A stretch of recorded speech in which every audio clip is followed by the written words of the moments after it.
So, why do we have a stomach anyway? Because you carry a chemical factory in your belly. It doesn't just store food, it transforms it. When you eat, your stomach stretches like a balloon and splashes powerful acid that melts food into liquid energy. Every bubble and gurgle is real-time chemistry. So it's not just bag. Nope, it's a mixer and juicer. Muscles in the stomach wall squeeze food in circles while juices break it down.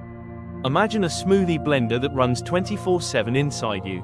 By the time food leaves the stomach, it's soupy, chime, ready for your intestines to absorb. So, my brain controls the mixing?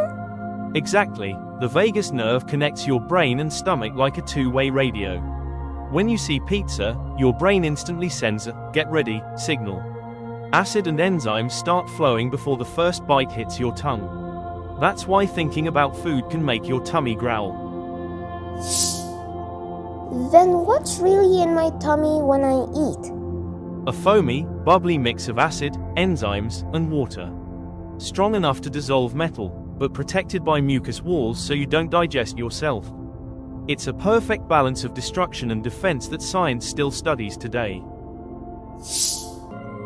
So how can I see that in action?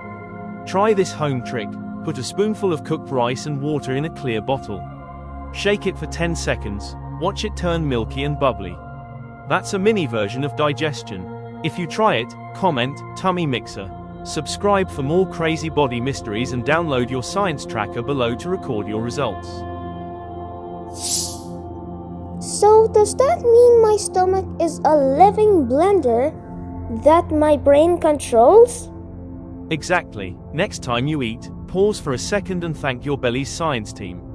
Then get ready for our next mystery. Why does your tummy growl? See you next time. Stay curious and remember, knowledge is power.